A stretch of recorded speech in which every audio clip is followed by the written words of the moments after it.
There is a rare and remarkable type of woman among us, one whose intelligence isn't easily measured by conventional means.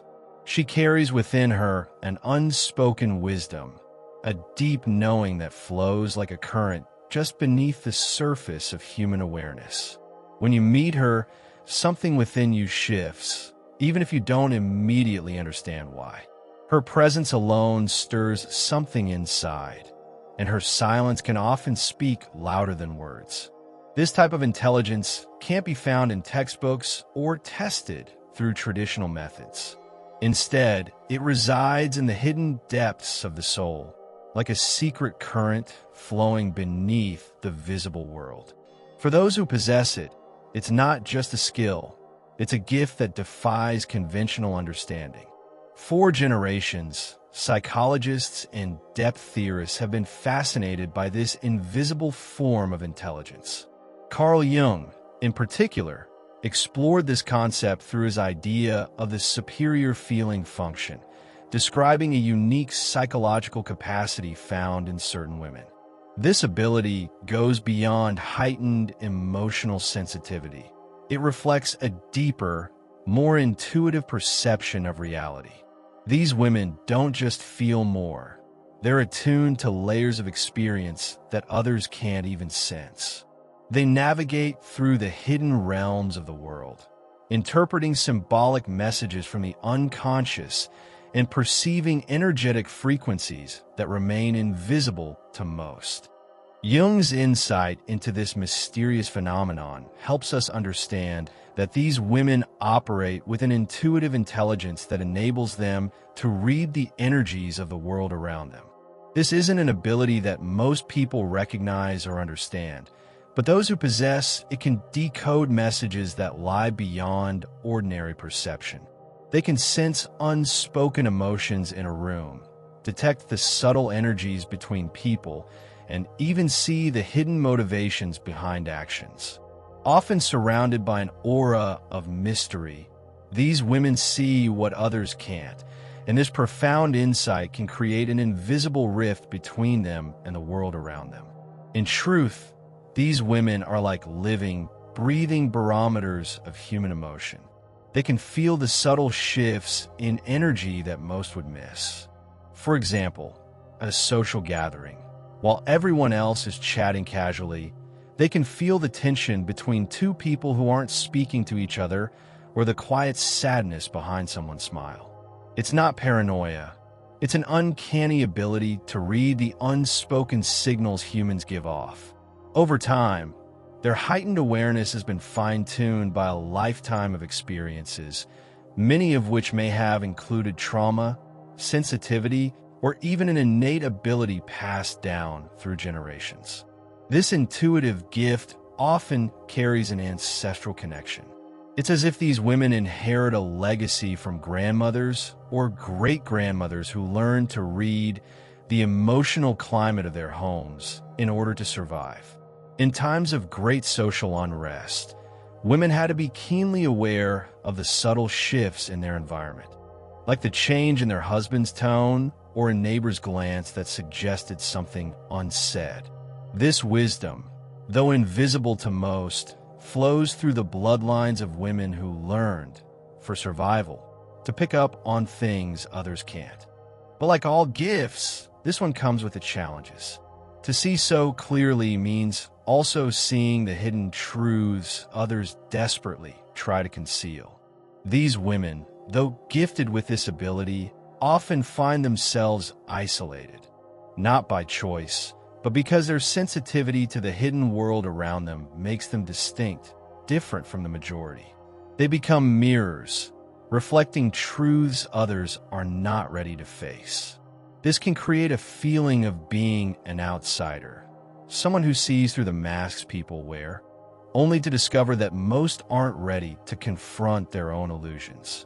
Have you ever walked into a room and immediately sensed something wasn't right, even though everything seemed fine on the surface? Have you ever instinctively disliked someone, only for that feeling to later prove true, even though you couldn't explain why you felt that way in the first place? These moments offer a glimpse into what these women experience daily. They are energetically literate, able to read the energetic imprints left by emotions and actions that others simply can't perceive. The second characteristic of these women emerges through their profound connection with the collective unconscious, a concept Jung explored extensively. This deep reservoir of universal symbols, archetypes, and patterns shapes human experience across cultures and time. While many people might catch a fleeting glimpse of this deeper reality in moments of inspiration, these women live in a constant state of connection to the collective unconscious. They dream in symbols, and these symbols often manifest in their waking lives. Synchronicities occur with such regularity that they feel more like a guiding force than mere coincidence. Intuitive flashes of insight come effortlessly, and they learn to trust these moments of guidance. Jung believed that some people have a more permeable ego boundary, allowing them to access this collective wisdom without losing their sense of self. These women are perfect examples of this capacity. They can tap into the deep well of universal knowledge without becoming overwhelmed. They act as translators, turning abstract symbols and dreams into practical insights. For instance, a dream about water might signal a need for emotional healing, or an encounter with a particular animal could carry a message about personal strength. They understand that the universe speaks in symbols and synchronicities. Over time, they've honed their ability to listen to these messages. What others might dismiss as random or insignificant, these women recognize as signs of a greater intelligence at work behind the scenes. They learn to trust these synchronistic events, seeing them as the universe's way of guiding them through life's twists and turns. It's as if they are walking in harmony with a deeper current that orchestrates the flow of life. And by following these cues, they find themselves in the right place at the right time. This ability to trust in the invisible forces guiding them leads these women to serve as bridges between the material and spiritual worlds. They become conduits of universal wisdom, offering insights that seem to come from beyond their individual experience. Their lives unfold like a mythic tale, filled with serendipitous moments that feel too perfect to be coincidence. Their presence is not random. They're fulfilling a greater purpose intricately woven into the fabric of a universe. The third trait that defines spiritually intelligent women is their embrace of sacred solitude. In a world that often values constant social interaction and outward achievement, these women understand that the most profound transformations happen in solitude. Their relationship with solitude isn't born of loneliness, but stems from a deep, intuitive understanding that true personal growth requires space away from the noise and distractions of the outside world.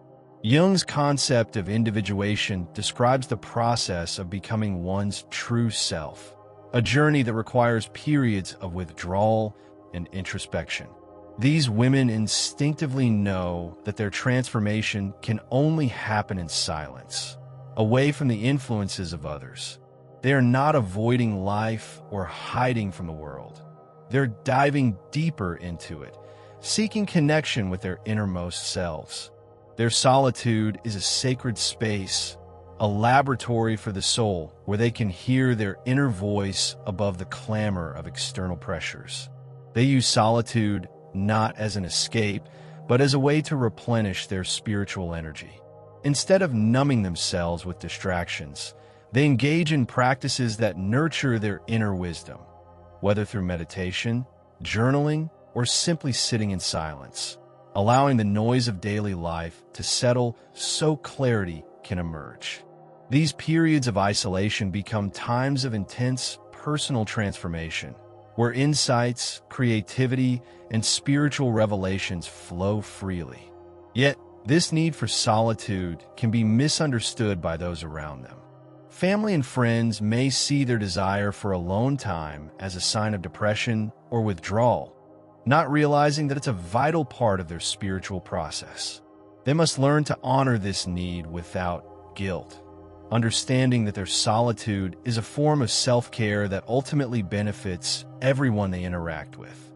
It's through these moments of withdrawal that they reconnect with their authentic selves, returning to the world with deeper wisdom and clarity.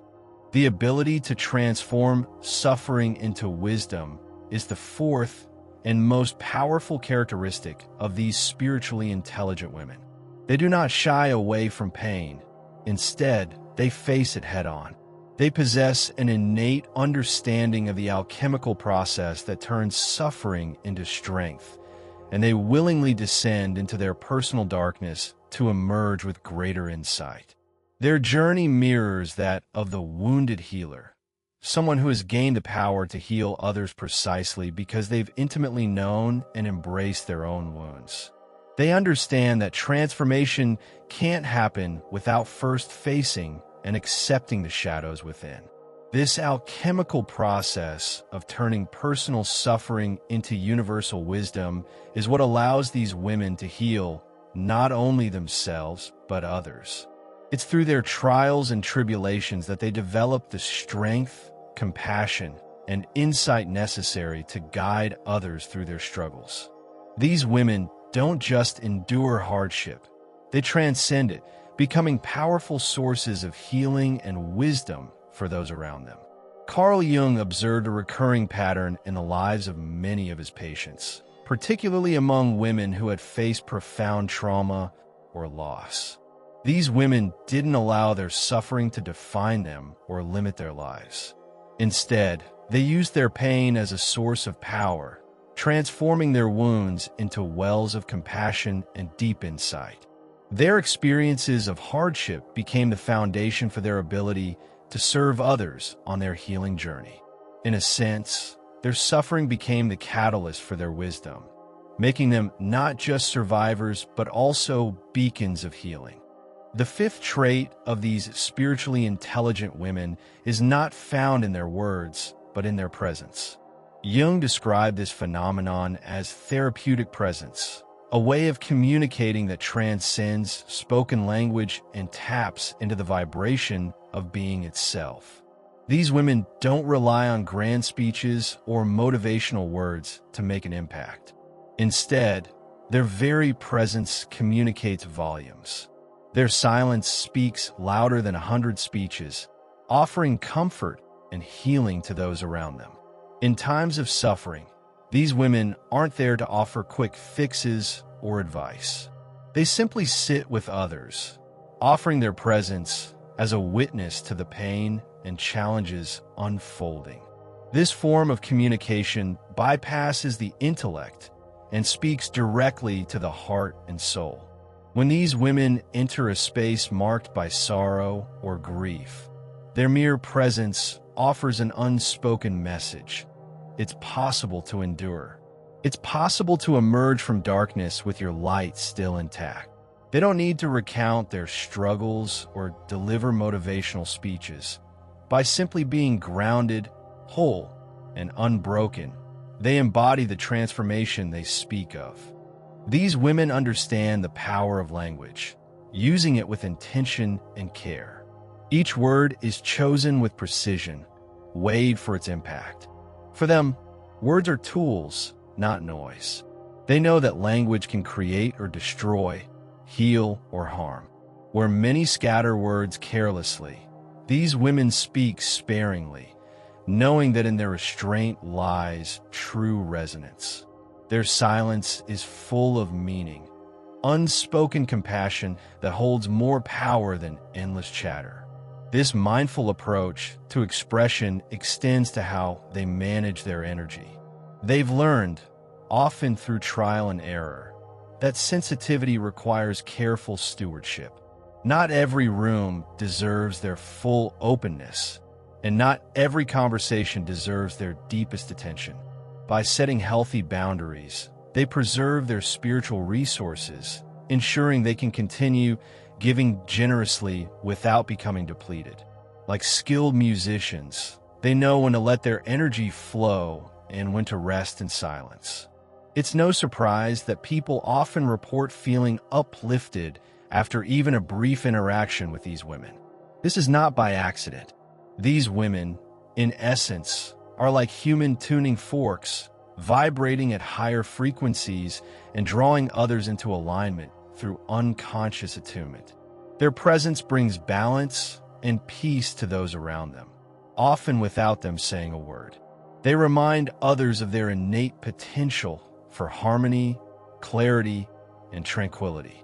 The sixth and final characteristic of these spiritually intelligent women is reflected not in what they do, but in what life brings to them. These women seem to inhabit an atmosphere of meaning, where synchronicities and meaningful coincidences are the norm, not the exception.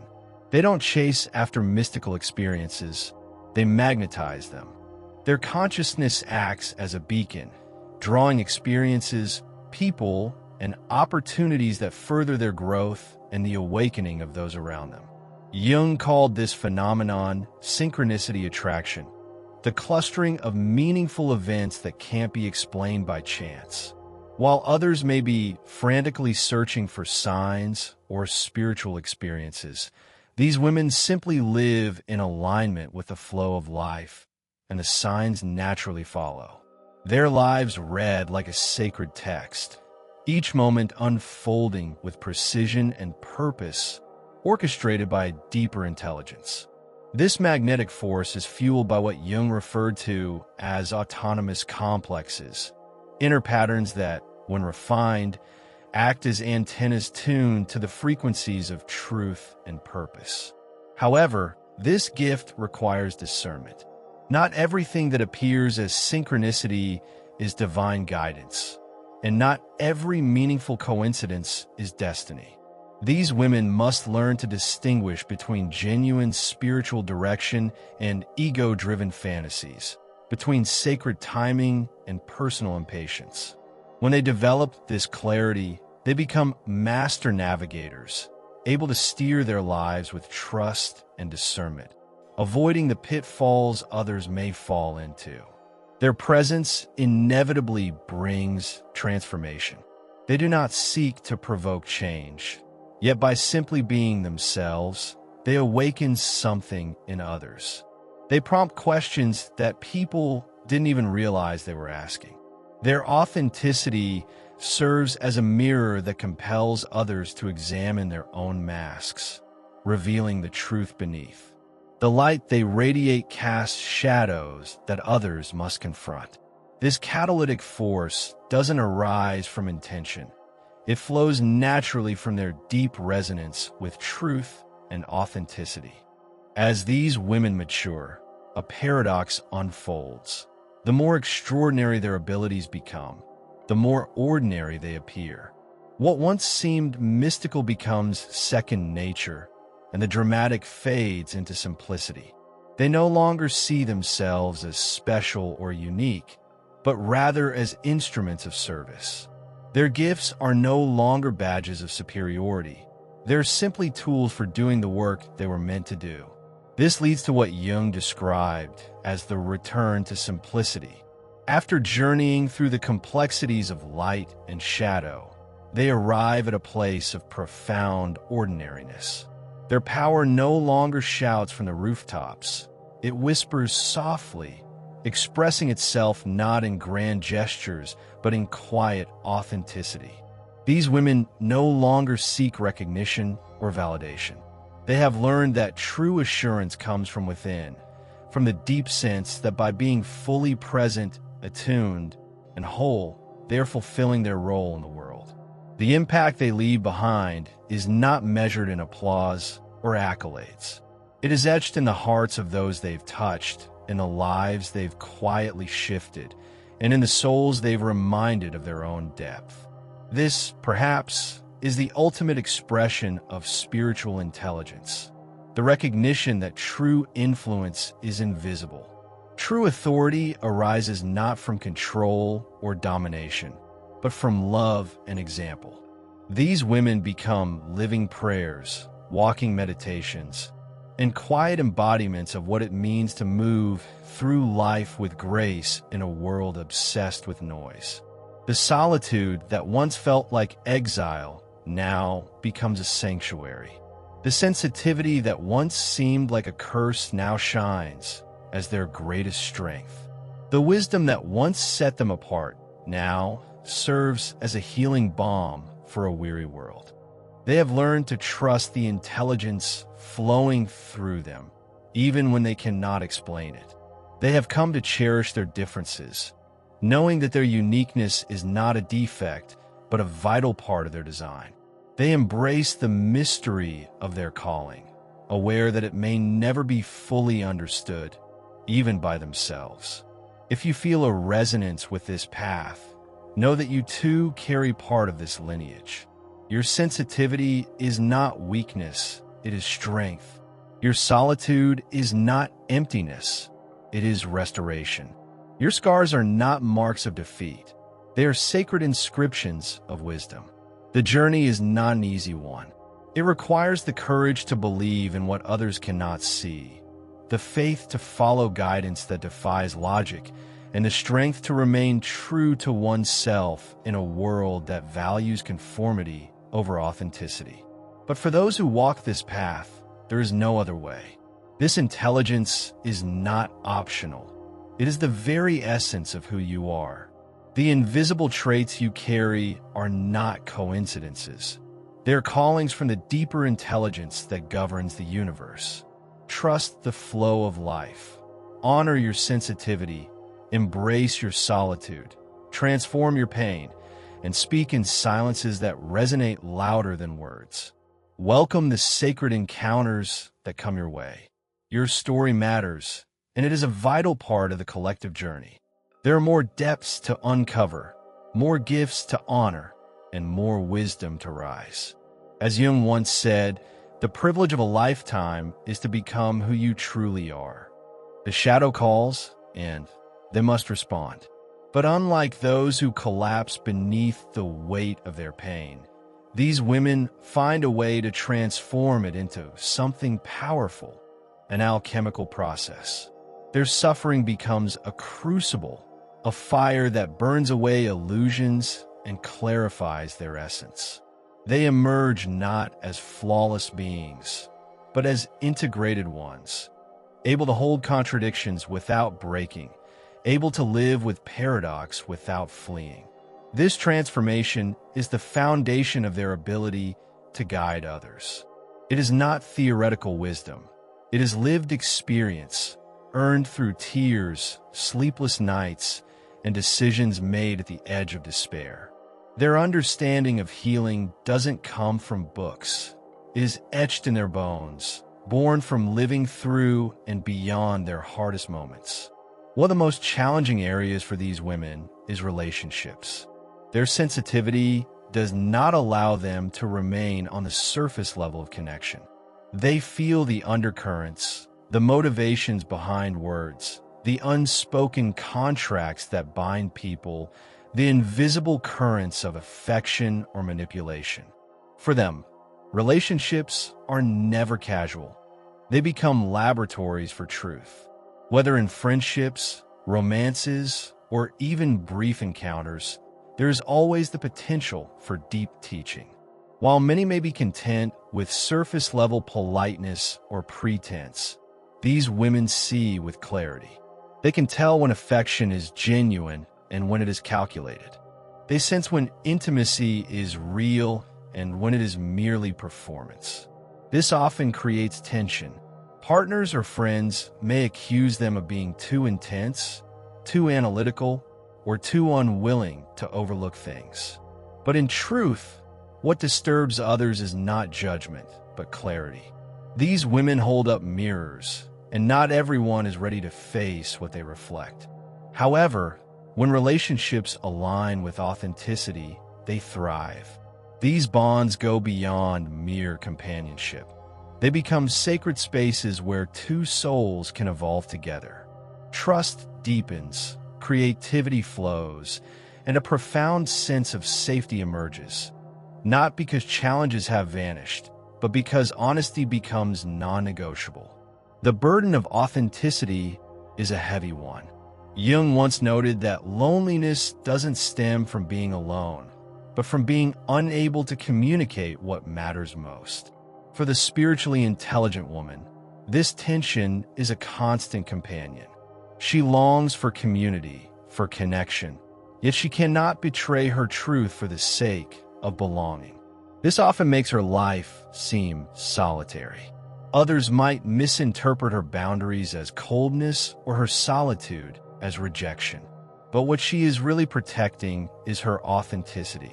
She knows that betraying her inner knowing is far more costly than standing alone. The burden of authenticity often leads to misunderstandings, causing her to lose friendships, status, and sometimes even love. Yet over time, she learns that the cost of compromising her truth is far greater than the cost of standing firm in her individuality. One of the most extraordinary aspects of her journey is her relationship with synchronicity. Jung defined synchronicity as meaningful coincidence, the alignment of inner and outer events in a way that defies probability yet carries profound significance. For these women, synchronicity is not a rare occurrence. It becomes a guiding principle of life. They notice the patterns, the recurring symbols, the moments when the universe speaks directly to them. A symbol in a dream that reappears in waking life. A stranger whose words provide an answer to an unspoken question. Opportunities that appear exactly when they are ready to receive them.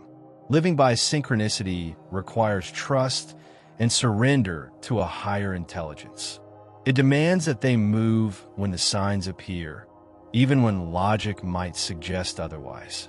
This is not superstition. It is alignment with the flow of life. These women live as if life itself is speaking to them, because in their experience it truly is. While others might dismiss these occurrences as luck or coincidence, for these women, it feels like a partnership with the universe. They understand that meaning is not something to be manufactured or forced. It is something to be perceived. And when they perceive it, the path ahead becomes clear. As their journey deepens, many of these women are called into roles of service, becoming healers, teachers, artists, or guides. However, the most remarkable aspect of their service is that it does not rely on performance. These women do not require stages, spotlights, or titles. Their service flows through the fabric of their everyday lives. A conversation at a bus stop, a glance across a crowded room, a few carefully chosen words spoken at just the right time. These small acts can ripple outward in ways they may never fully understand. Their presence itself becomes a ministry, a quiet offering that heals without spectacle. Jung recognized that true transformation, both personal and collective, is marked by simplicity. These women embody this truth. They do not need to announce their wisdom or seek attention. They live it, and in doing so, they invite others to remember their own inner wisdom. Their quiet authenticity speaks louder than any performance ever could. In every era, there are cultural blind spots. Jung's time was dominated by scientific materialism, the belief that only what could be measured or dissected was real. In our age, the blindness is the noise and distraction of technology, social comparison, and the endless demand for performance. Against both of these backdrops, the spiritually intelligent woman has always stood out. She embodies what cannot be quantified: depth. This creates tension. The world celebrates speed and visibility, but she moves at the pace of intuition. Society rewards external achievement, but she measures life by inner transformation. To live in such contrast is to live as a paradox, always just slightly out of sync with the dominant rhythms of the age. Yet, it is precisely this dissonance that gives her power. She reminds us that life is not a race, but a pilgrimage, that real value lies not in appearances, but in authenticity. She teaches us that wisdom is not loud, but resonant. These women also carry with them the wisdom of generations. Their gifts rarely arise in isolation. Often, they inherit psychic sensitivity passed down through their ancestors. Grandmothers who knew when danger was near, mothers who could sense betrayal in silence, ancestors who survived not by force but by intuition. This ancestral wisdom is not lost. It is encoded in their nervous systems, whispered in dreams, and carried in the subtle instincts of daughters who may not even know the stories but feel their imprint. The spiritually intelligent woman discovers that what she feels is not only her own, but the echo of those who came before her. She carries the memory of survival strategies, the residue of old traumas, and the blessings of strengths passed down like sacred heirlooms. By consciously working with this inheritance, she gains immense power, becoming a living bridge between the past and the future. Her healing ripples backward and forward, transforming her family lines and altering the course of destinies. Finally, there's a paradox in how these women are seen by the world. On one hand, their gifts draw attention. People sense something unusual about them. They become sought after for advice, comfort, or simply for the aura they carry. On the other hand, these women often long for invisibility, the freedom to move through the world without constantly being pulled into the needs of others. This paradox is the culmination of their journey, the recognition that the more they embrace their gifts, the more they must learn to navigate the tension between visibility and the desire for solitude. This paradox, the constant ebb and flow between presence and retreat, shapes the lives of these women in profound ways. Sometimes they step forward, offering truth into spaces that need it desperately. At other times, they retreat into solitude, protecting their inner fire from being extinguished by constant external demands.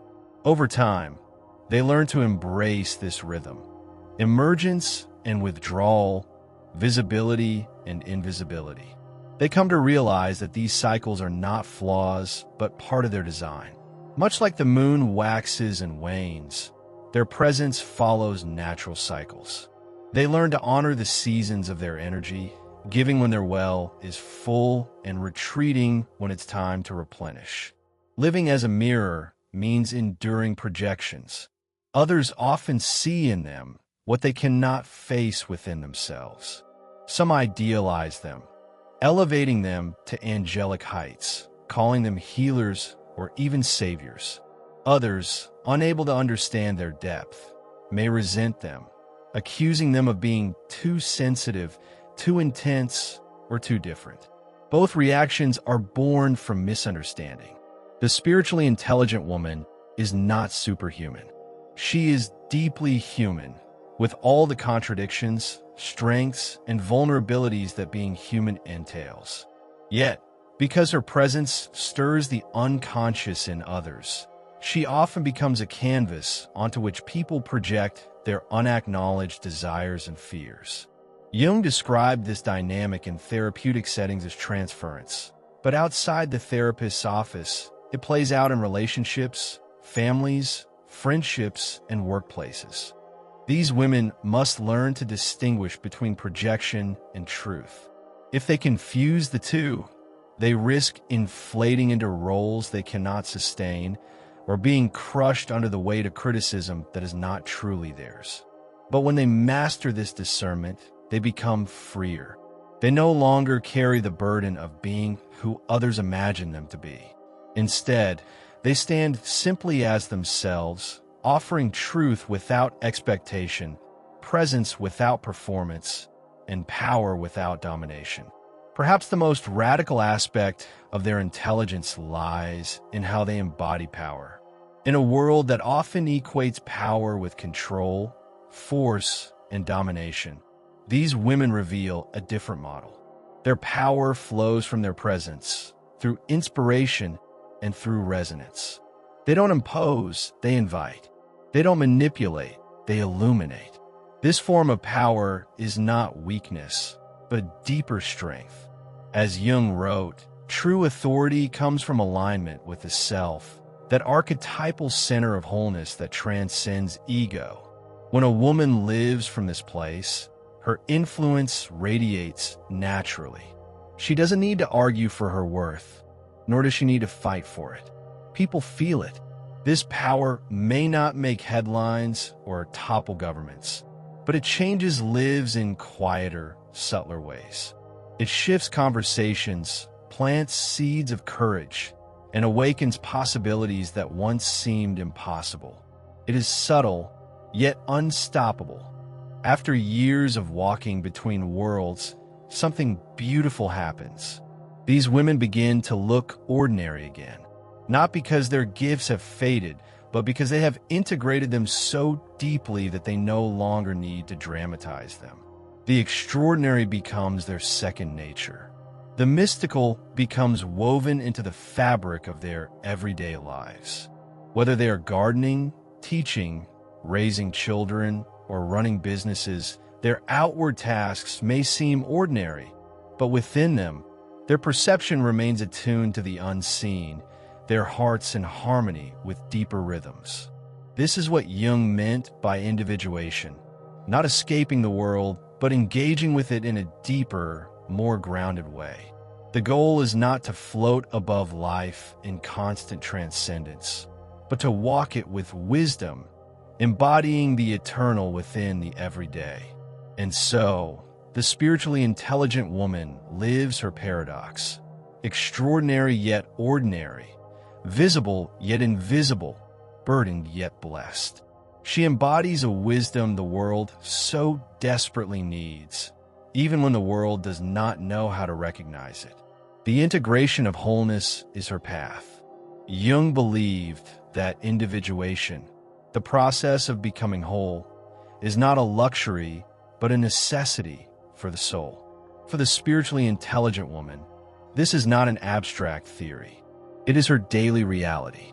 She lives at the intersection of light and shadow, continually integrating what others prefer to ignore. Her intelligence is not about accumulating knowledge or mastering techniques. It's about weaving together all parts of herself, the intuitive and the rational, the sensitive and the strong, the joyful and the grieving. She does not seek to eliminate contradictions. She seeks to embrace them until deeper harmony emerges. This integration often confounds others. Just when people think they know her, she shifts. Just when society tries to confine her, she expands. She embodies what Jung called the transcendent function, the mysterious ability of the psyche to create new possibilities by holding opposites together without collapse. Perhaps the most misunderstood aspect of her path is that her greatest influence is often invisible. She does not build empires or seek the spotlight. Her power moves through subtler channels, through the words spoken at the right moment, through the presence that calms chaos, through the silence that exposes truth. She may never be written about in history books, but her impact ripples through families, communities, and generations. A child grows up freer because she refused to remain silent. A friend finds courage because she modeled authenticity. A partner awakens because she insisted on depth over performance. In a culture obsessed with visibility, she teaches that the unseen is just as real, just as powerful, like roots beneath the soil, sustaining life even when they're not recognized. For too long, sensitivity has been dismissed as a weakness. But Jung understood, and these women prove that sensitivity is a form of intelligence. It is an intelligence that perceives what lies beneath the surface, that hears the whispers of the unconscious, and that senses the future before it arrives. Their legacy is to restore sensitivity to its rightful place as strength, showing the world that empathy is not naivety, that intuition is not illusion, and that stillness is not laziness. Their lives serve as living counterarguments to a culture addicted to speed and noise. They remind us that wisdom often comes quietly, that guidance often arrives through subtle signs, and that healing frequently requires presence more than words. But this intelligence is not without its burden. To see deeply is to carry truths that others avoid. To feel intensely is to risk exhaustion. To live authentically is to face rejection. The spiritually intelligent woman learns that responsibility grows alongside her gifts. She cannot use her perception to manipulate. She cannot exploit her sensitivity for ego. She cannot collapse in a victimhood when the world misunderstands her. Instead, she cultivates discernment, sets boundaries, and chooses service without savior, presence without performance. She embraces the paradox of being both strong and vulnerable, both ordinary and extraordinary, and returns to simplicity. At the end of her journey, what remains is not drama, but simplicity. She has walked through complexity, through shadow, projections, and paradoxes, and emerged into a clearer, gentler way of being. Her life no longer needs to prove anything. Her wisdom no longer requires advertisement. She embodies what Jung called the self, the center that unites all opposites, the quiet axis around which life turns. She may appear ordinary to the world, living without titles or accolades. Yet within her, there's a harmony that radiates effortlessly. She has become, in Jung's words, an instance of the eternal in the temporal, a living invitation. If you recognize yourself in these descriptions, know that you are not alone and you are not mistaken. The traits you carry are not accidents, they are assignments. The sensitivity you once cursed is your compass. The solitude you once feared is your sanctuary. The suffering you endured is your initiation. The world may not always understand you, but it needs you. Your presence is medicine. Your authenticity is guidance. Your invisible intelligence is a light in a culture drowning in noise. Do not diminish yourself to fit into spaces that cannot honor you.